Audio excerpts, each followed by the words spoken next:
Wabarakatuh. Perkenalkan, nama saya Hamidah Nur dari kelas PGSD 6A NPM 18140007 mata kuliah Pendidikan Anti Korupsi.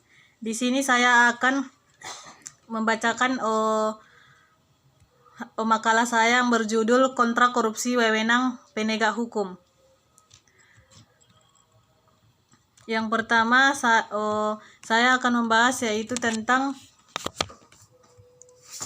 wewenang KPK dan penegak hukum melaksanakan tugas pencegahan korupsi. 1.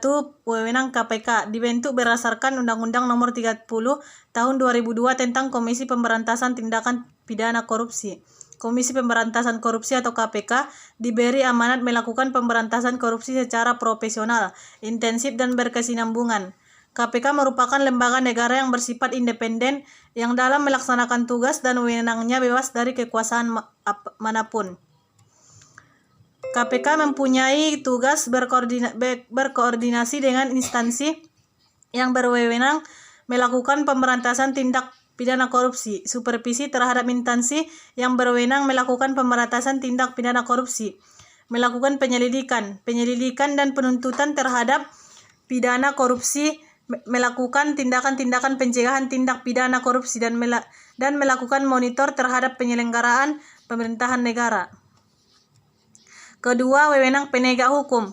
Di Indonesia, wewenang yang berhak menangani tindak pidana korupsi terdiri dari 3 lembaga, yaitu yang pertama, kepolisian. Fungsi kepolisian adalah salah satu fungsi pemerintahan negara di bidang pemeliharaan, keamanan, dan ketertiban masyarakat.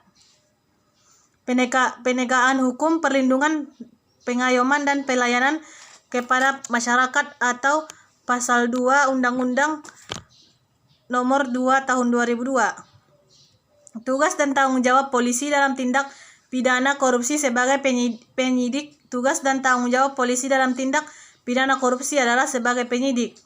Tugas dan tanggung jawab penyidik telah diatur jelas dalam Undang-Undang Nomor 8 Tahun 1981 tentang KUHP dan Undang-Undang Nomor 2 Tahun 2002 tentang Kepolisian Negara Republik Indonesia. Yang kedua yaitu kejaksaan.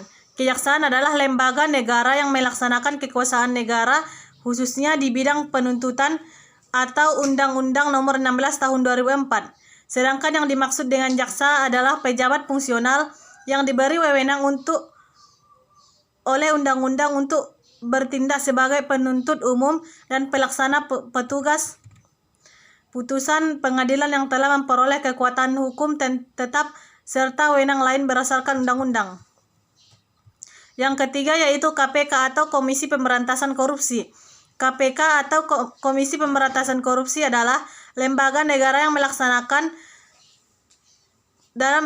tugas dan wewenangnya bersifat independen dan bebas dari pengaruh kekuasaan manapun atau Undang-Undang Nomor 30 Tahun 2002.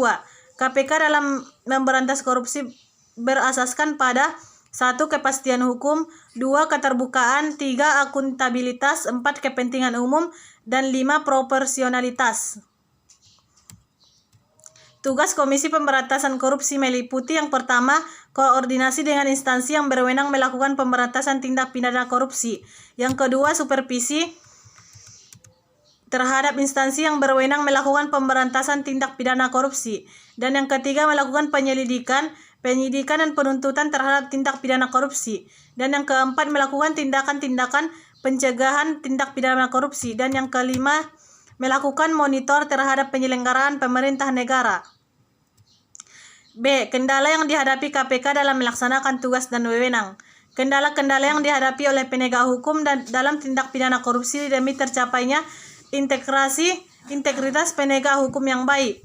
Kendala-kendala dalam penegakan hukum pemberantasan korupsi dalam praktek penegakan hukum pemberantasan tindak pidana korupsi, rendahnya komitmen pemerintahan terhadap upaya pemberantasan korupsi, dan bahwa selama ini pemberantasan korupsi menjadi prioritas utama kebijakan pemerintahan yang mencerminkan masih lemahnya political will pemerintah bagi upaya pemberantasan korupsi. Selanjutnya yaitu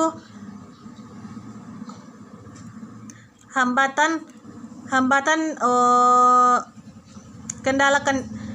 yang pertama berkaitan dengan peraturan perundang-undangan. Peraturan perundang-undangan yang menyangkut upaya pemberantasan korupsi mempunyai beberapa kelemahan yang terletak pada substansi peraturan perundang-undangan, baik dari aspek isi maupun aspek teknik pelaksanaannya, sehingga memungkinkan terjadinya ketimpangan dalam pemberantasan korupsi. Hambatan yang kedua yaitu berkaitan dengan kurangnya transparansi lembaga eksekutif dan legislatif terhadap berbagai penyimpangan dalam pengolahan keuangan negara. Mekanisme pemerintahan terhadap pejabat-pejabat eksekutif dan legislatif juga sangat terkesan sangat birokratis, terutama apabila menyangkut izin pemeriksaan 90 terhadap pejabat-pejabat yang terindikasi korupsi. Dan hambatan yang ketiga yaitu yang berkaitan dengan integritas moral aparat penegak hukum serta ketersediaan dan sarana dan prasarana penunjang keberhasilan mereka dalam melakukan upaya pemberantasan korupsi. Hambatan yang keempat yang berkaitan dengan masalah kultur atau budaya di mana sebagian masyarakat telah memandangi korupsi sebagai sesuatu yang lazim dilakukan secara turun-temurun, di samping masih kuatnya budaya enggan untuk menerapkan budaya malu.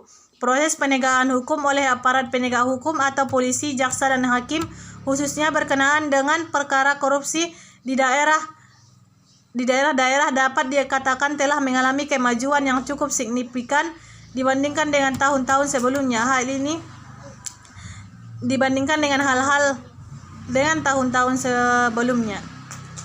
Hal ini ditunjukkan dengan meningkatnya jumlah kasus korupsi yang dapat diungkap oleh aparat penegak hukum di daerah masing-masing. Keberhasilan ini tidak lepas dari peran serta masyarakat dan lembaga-lembaga independen yang konsen terhadap upaya penegak hukum dan pemberantasan korupsi.